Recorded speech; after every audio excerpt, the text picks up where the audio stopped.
Allez, retour sur terre. Tiens, on va parler de politique et de l'impact de la victoire de François Fillon lors de la primaire de la droite et du centre, l'impact sur le marché immobilier à considérer, à imaginer s'il gagne la présidentielle. On n'en est pas là et on va toujours parler avec des pincettes. Mais s'il venait à gagner la présidentielle avec le programme qui est le sien, quelles conséquences pour vos investissements immobiliers?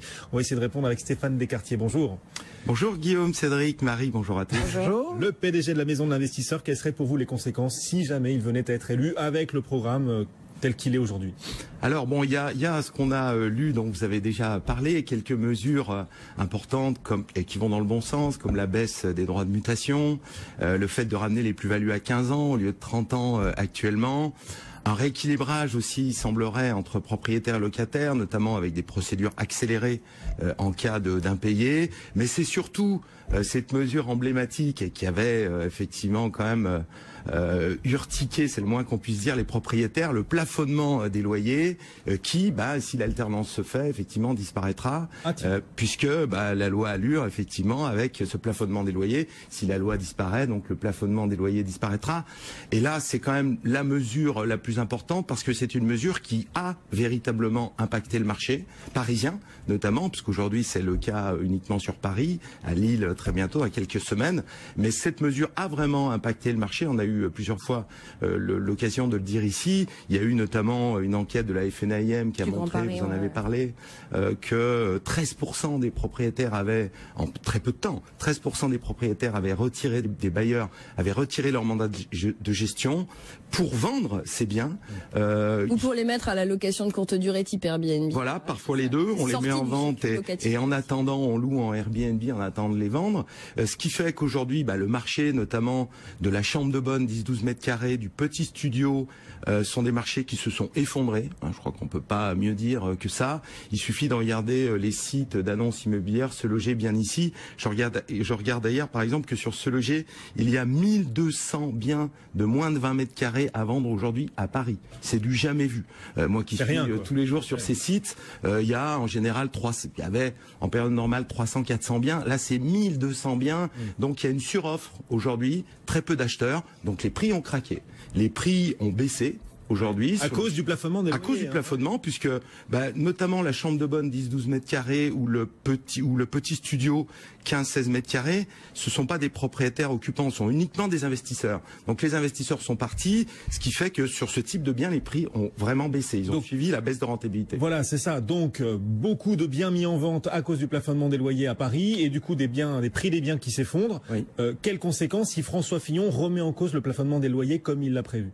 Alors, pour ceux qui sont un peu joueurs et pour ceux qui sont le pari dangereux de voilà. Alors, pour ceux qui sont un peu joueurs et ceux qui sont sûrs de l'alternance, en tout cas qui y croient dur comme fer, suffisamment pour prendre une petite dose de risque, ça peut valoir le coup de se positionner maintenant.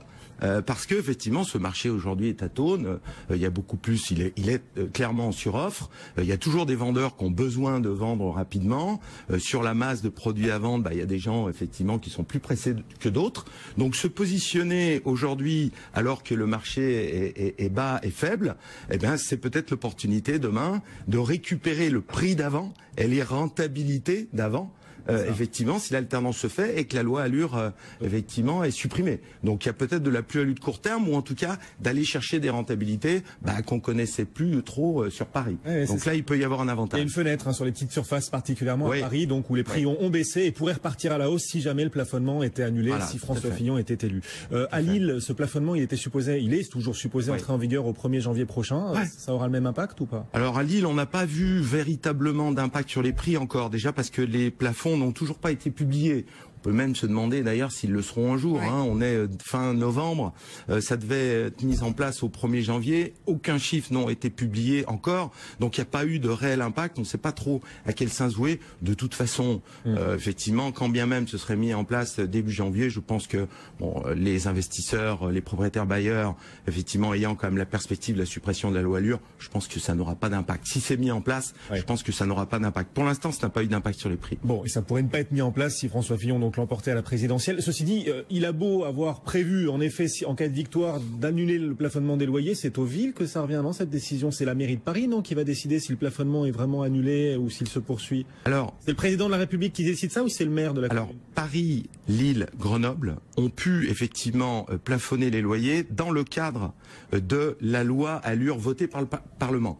Si la loi Allure disparaît, les municipalités n'ont pas la possibilité de bloquer les loyers, de légiférer sur les loyers en dehors de cette loi Allure. Peut-être qu'il y aura à Paris ou ailleurs des mesures incitatives, peut-être mais cette fois-ci non pas avec. Mais ça existe déjà, par exemple à Paris, il y a des dispositifs qui visent par exemple, je pense au dispositif multiloc. Oui, tout à fait. Il y a des dispositifs plutôt incitatifs, c'est-à-dire la carotte plutôt que le bâton, effectivement. Tout à fait. Et ça marche pas mal d'ailleurs, et c'est pas inintéressant. Pour faire baisser le loyer. En multiloc, notamment avec des possibilités de faire des travaux sponsorisés, etc. Donc il y a des avantages, mais c'est de l'incitatif, ça n'a rien à voir avec effectivement, voilà votre prix maintenant de loyer maximum. Non, et puis il faut pas oublier, c'est pas du tout la même chose. Au départ, c'est une expérimentation, même à Paris. Oui, bien sûr. C'était sur 2 ans l'expérimentation, et après voir comment ça fonctionnait en fonction du bilan. Oui, tout à fait. On sera peut-être arrivé à 2 ans. Encore une fois, ce que vous conseillez à nos auditeurs et nos téléspectateurs, c'est un pari selon un scénario, scénario d'une éventuelle victoire de François Fillon. Si vous n'y croyez pas, surtout ne faites pas ce que vient de dire Stéphane. Bien sûr, c'est un pari et en la matière, rien n'est sûr. Voilà. Si on nous avait dit il y a 2 mois que Trump serait élu aux États-Unis et que Fillon serait quasiment élu au premier tour devant Juppé et Sarkozy, personne ne l'aurait cru. On est bien d'accord. Exactement, c'est un conseil sous condition, on est tous d'accord. Stéphane Descartiers, merci Stéphane d'être venu nous voir, le PDG de la Maison de l'Investisseur. Merci Marie, à demain matin. À demain.